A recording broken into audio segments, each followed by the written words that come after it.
Students, आज हम पढ़ेंगे ब्रांचेस ऑफ बायोलॉजी के बारे में। सबसे पहले हम देख लेते हैं बायोलॉजी क्या है। बायोलॉजी जो है वो साइंस की वो ब्रांच है जिसमें हम लिविंग ऑर्गेनिज्म को यानी कि जानदार जो हैं उनकी स्टडी करते हैं। अब ये जो जानदार हैं ये मुख्तलिफ किस्म के हैं, तो हर एक जानदार की एक अलग ग्रुप बना दिया है और उस ग्रुप की एक अलग स्टडी होती है। जैसे कि सबसे पहले अगर हम एनिमल्स की बात करें तो यहाँ पे आपको अपने सामने जो है वो मुख्तलिफ किस्म के एनिमल्स नजर आ रहे होंगे और एनिमल्स की स्टडी को कहा जाता है ज़ूलॉजी। ज़ूलॉजी जो है उसमें हम एनिमल्स की स्टडी करते हैं। अब ये जो एनिमल्स हैं यहाँ पे आप अपने सामने देख रहे हैं कि आपको मुख्तलिफ किस्म के जानवर जो हैं वो नजर आ रहे हैं।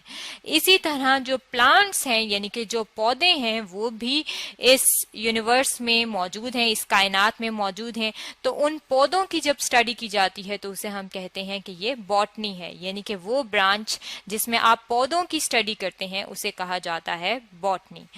एक और जो ब्रांच है बायोलॉजी की उसे कहा जाता है माइक्रोबायोलॉजी। माइक्रोबायोलॉजी क्या है? माइक्रो का जो वर्ड है इसमें माइक्रो का मतलब होता है स्मॉल, यानी कि ये वो ऑर्गेनिज्म हैं जो हमें आम आंख से नजर नहीं आते क्योंकि ये बहुत छोटे होते हैं, लेकिन ये इस वर्ल्ड में, इस दुनिया में मौजूद हैं। यानी कि बहुत सारे आपने देखा होगा, कभी फ्लू हो जाता है, आपको बीमारी कोई हो जाती है, तो वो क्या है? वो बेसिकली माइक्रो ऑर्गेनिज्म की वजह से होता है और वो माइक्रो ऑर्गेनिज्म आपको नजर नहीं आता लेकिन आपके अंदर वो बीमारी फैला देता है। अब उन माइक्रो ऑर्गेनिज्म की स्टडी को क्या कहा जाता है? माइक्रोबायोलॉजी कहा जाता है। अब अगर हम सबसे पहले जो है वो ज़ूलॉजी की बात कर लें, ज़ूलॉजी जिसमें हम एनिमल्स की स्टडी करते हैं, तो इसकी दो कैटेगरीज हैं, यानी कि इसको हमने आगे से दो हिस्सों में तकसीम कर दिया है। एक को हम कहते हैं वर्टिब्रेट्स और दूसरे को हम कहते हैं इनवर्टिब्रेट्स। वर्टिब्रेट्स जो हैं ये वो एनिमल्स होते हैं जिनके अंदर रीढ़ की हड्डी मौजूद होती है। रीढ़ की हड्डी को कहा जाता है वर्टिब्रल कॉलम। अब जिनके अंदर रीढ़ की हड्डी मौजूद होगी उन्हें हम कहेंगे कि ये वर्टिब्रेट्स हैं, और जिनके अंदर रीढ़ की हड्डी मौजूद नहीं होगी उन्हें हम कहते हैं कि ये इनवर्टिब्रेट्स हैं। यहाँ पे अगर आप अपने सामने देखें तो यहाँ पे आपको क्या चीज नजर आ रही है? ये आपको बटरफ्लाई नजर आ रही है। अब ये जो बटरफ्लाई है ये एक इनवर्टिब्रेट है क्योंकि इसके अंदर रीढ़ की हड्डी मौजूद नहीं है। यहाँ पे आपको एक फ्लाई नजर आ रही है, यहाँ पे आप देख सकते हैं ये क्या है? ये भी एक इनवर्टिब्रेट है। इसके अलावा यहाँ पे आप देख सकते हैं आपको स्पाइडर नजर आ रही है और ये स्पाइडर क्या है? ये भी एक इनवर्टिब्रेट है। इसके अलावा यहाँ पे आपको स्नेल नजर आ रहा है और ये स्नेल क्या है? ये भी एक इनवर्टिब्रेट है। इसके अलावा जो बाकी चीजें जानवर आपको नजर आ रहे हैं जिसमें फिश शामिल है, मंकी शामिल है, टाइगर शामिल है, आउल शामिल है, फ्रॉग शामिल है, इन सब के अंदर रीढ़ की हड्डी मौजूद होती है, इसलिए हम इन्हें कहते हैं कि ये क्या है? ये वर्टिब्रेट्स हैं। अब अगर हम इन एनिमल्स की खसूसियात की बात करें तो जो एनिमल्स होते हैं वो आप देख सकते हैं कि वो चल सकते हैं, वो इधर उधर घूम सकते हैं, यानी कि वो लोकोमोशन कर सकते हैं। अब ये जो जितने भी जानवर हैं ये अपनी खुराक खुद तैयार नहीं करते, यानी कि किसी और चीज पे डिपेंड करते हैं, इन्हसार करते हैं खुराक हासिल करने के लिए। इस तरह के जो ऑर्गेनिज्म होते हैं जो खुद खुराक तैयार नहीं करते और किसी दूसरे पे डिपेंड करते हैं उन्हें कहा जाता है हेट्रोट्रॉफ।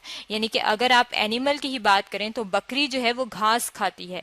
अब इसका मतलब है कि बकरी क्या है? बकरी जो कि एक वर्टिब्रेट है और एक एनिमल है, वो अपनी खुराक को तैयार नहीं कर रही, इसलिए हम उसे कहेंगे कि ये हेट्रोट्रॉफ है। अब अगर हम बॉटनी की बात कर लें, बॉटनी जिसको हमने कहा था कि हम इसमें प्लांट्स की स्टडी करते हैं, तो बॉटनी जो है उसकी आगे से दो शाखें हैं, यानी कि उसको हमने दो हिस्सों में तकसीम किया गया है। जितने भी प्लांट्स हैं उनमें से एक जो कैटेगरी है उसे कहा जाता है ब्रायोफाइट्स और जो दूसरे हैं उन्हें कहा जाता है ट्रैकियोफाइट्स। ये दोनों जो प्लांट्स हैं ये आपने देखे होंगे। ब्रायोफाइट की अगर हम बात करें तो इन्हें कहा जाता है लोअर प्लांट्स। अक्सर आपने देखा होगा कि जो मॉइस्ट यानी कि नमी वाली जगह होती हैं, वहां पे दीवार अगर है कहीं पे उस पे मॉइस्चर आया हुआ है तो आपको एक मैट की तरह का इस तरह का स्ट्रक्चर नजर आएगा। ये जो मैट की तरह का स्ट्रक्चर है, ये छोटे छोटे जो ग्रीन आपको नजर आ रहा है, ये बेसिकली प्लांट्स हैं और ये जो प्लांट्स हैं इन्हें हम कहते हैं ब्रायोफाइट्स। अब जो दूसरे प्लांट्स हैं उन्हें कहा जाता है ट्रैकियोफाइट्स। ट्रैकियोफाइट्स जो हैं ये वो प्लांट्स हैं जो कि हायर प्लांट्स होते हैं, यानी कि जो दरख्त आपको नजर आते हैं, जो आप गार्डन में प्लांट्स लगाते हैं, वो क्या है, वो ट्रैकियोफाइट हैं। अब इन दोनों के अंदर जो डिफरेंस है वो क्या है, वो वेस्कुलर सिस्टम का है। वेस्कुलर सिस्टम क्या है, प्लांट्स के अंदर एक सिस्टम मौजूद होता है जिसे कहा जाता है वेस्कुलर सिस्टम। और ये सिस्टम क्या करता है, ये पानी और खुराक यानी कि वाटर और फूड जो है उसे पौधे के अंदर एक जगह से दूसरी जगह लेके जाता है। अब जो ब्रायोफाइट्स हैं उनके अंदर ये वेस्कुलर सिस्टम मौजूद नहीं होता और जो ट्रैकियोफाइट्स हैं उनके अंदर वेस्कुलर सिस्टम मौजूद होता है। इसके अलावा अगर हम ओवरऑल यानी कि जनरली प्लांट्स की खसूसियात की बात करें तो प्लांट्स के अंदर एक प्रोसेस होता है जिसे कहा जाता है फोटोसिंथेसिस का प्रोसेस। फोटोसिंथेसिस का प्रोसेस वो प्रोसेस होता है जिसमें पौधे अपनी खुराक तैयार करते हैं। और वो खुराक कैसे तैयार करते हैं, जब इन पत्तों पे सूरज की रोशनी पड़ती है तो ये क्या करते हैं, ये खुराक तैयार करते हैं। और इनके अंदर ये जो आपको ग्रीन कलर नजर आ रहा है इन पौधों का, वो किस लिए होता है, इनके अंदर एक पिगमेंट मौजूद होता है जिसे कहा जाता है क्लोरोफिल। और ये पिगमेंट जो है कलर देता है ग्रीन कलर का, और इस पिगमेंट की वजह से जब इस पे सूरज की रोशनी पड़ती है तो पौधे अपनी खुराक तैयार करते हैं। और जो ऑर्गेनिज्म अपनी खुराक खुद तैयार करते हैं उन्हें हम कहते हैं कि ये ऑटोट्रॉफ हैं, यानी कि जितने भी ग्रीन प्लांट्स हैं वो क्या हैं, वो ऑटोट्रॉफ हैं और अपनी खुराक खुद तैयार करते हैं। इसके अलावा इनके अंदर क्या खसूसियत है कि इनके अंदर जो है मूवमेंट होती है लेकिन लोकोमोशन नहीं होती। मूवमेंट होना और लोकोमोशन ना होने का मतलब है कि ये जिस तरह जानवर होते हैं वो एक जगह से दूसरी जगह चलते हैं, या इंसान है वो वॉक कर सकते हैं, रनिंग कर सकते हैं, जिस तरह जानवर हैं वो भी चलते हैं, उसको कहते हैं लोकोमोशन। लेकिन मूवमेंट क्या है, जिस तरह अगर हम सनफ्लावर की बात करें, सूरजमुखी के फूल की बात करें, तो वो जहां पे सनलाइट पड़ रही होती है उस साइड पे उसका फूल जो है वो थोड़ा सा टिल्टेड होता है, झुका हुआ होता है। इस तरह की जो थोड़ी सी उनके अंदर मूवमेंट होती है उसे हम कहते हैं कि ये इनके अंदर मूवमेंट होती है, यानी कि प्लांट्स मूव कर सकते हैं लेकिन अपनी जगह छोड़ के दूसरी जगह लोकोमोट नहीं कर सकते। अब अगर हम इसकी तीसरी ब्रांच की बात कर लें बायोलॉजी की, जो थर्ड ब्रांच है उसे कहा जाता है माइक्रोबायोलॉजी। माइक्रो का जो वर्ड है इसका मतलब है माइक्रो मीन स्मॉल, यानी कि ये वो ऑर्गेनिज्म हैं जो बहुत छोटे होते हैं और ये हमें आम आंख से नजर नहीं आते। इसके लिए हम एक इंस्ट्रूमेंट यूज करते हैं और उस इंस्ट्रूमेंट को क्या कहा जाता है, उस इंस्ट्रूमेंट को कहा जाता है माइक्रोस्कोप। यहाँ पे आप अपने सामने ये जो स्ट्रक्चर देख रही हैं, ये जो एक इंस्ट्रूमेंट पड़ा है ये माइक्रोस्कोप है और उसमें आप इधर जो है वो एक अपनी सैंपल, जो भी चीज आपने देखनी होती है उसे सैंपल कहते हैं, वो यहाँ पे रखते हैं और इस चीज के जरिए, यह लेंस जो है इसके जरिए आप देखते हैं और यहाँ पे आपको वो चीज बड़ी होके नजर आ रही होती है। अब ये जो माइक्रो ऑर्गेनिज्म है ये 3 किस्म के होते हैं। एक को हम कहते हैं वायरसेस, यहाँ पे आप देख सकते हैं ये आपको वायरस की शक्ल नजर आ रही है। और ये वायरसेस क्या है, ये बीमारियां फैलाते हैं, यानी कि अगर हम बात करें एड्स की तो एड्स एक बीमारी है जो कि वायरस की वजह से होती है और वायरस क्या है, एक माइक्रो ऑर्गेनिज्म है, यानी कि आम आंख से आपको वो नजर नहीं आएगा और ये जो है इसकी वजह से ये बीमारी फैल जाती है। जो दूसरी कैटेगरी है उसे कहा जाता है प्रोटोजोआ।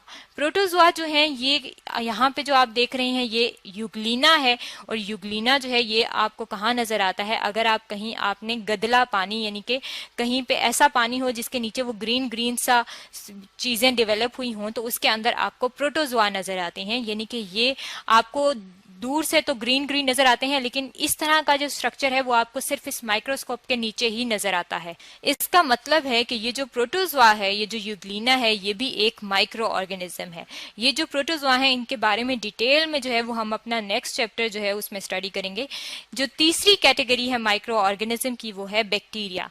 ये जो बैक्टीरिया हैं ये भी डिजीज कॉज करते हैं और यहाँ पे आपको जो है ये स्ट्रक्चर नजर आ रही है और ये पानी के अंदर आपको यहाँ पे बैक्टीरिया नजर आ रहे हैं। पानी जो है है, जो गंदा पानी होता है, उसको अगर आप कभी माइक्रोस्कोप के नीचे रखें तो उसके अंदर आपको ये माइक्रो ऑर्गेनिज्म, बैक्टीरिया जो है ये नजर आते हैं। इसका मतलब है कि ये जो 3 कैटेगरीज हैं वायरसेस, प्रोटोजोआ और बैक्टीरिया की, जो हमें आम आंख से नजर नहीं आती और सिर्फ माइक्रोस्कोप के नीचे नजर आती हैं, ये भी लिविंग ऑर्गेनिज्म हैं और इनकी भी स्टडी जो है वो जरूरी है, जिसे कहा जाता है माइक्रोबायोलॉजी, जो कि एक बायोलॉजी की ब्रांच है। ये तो था ब्रांचेस ऑफ बायोलॉजी के बारे में कि बायोलॉजी के अंदर कितनी ब्रांचेस हैं जो कि आज हमने स्टडी की हैं।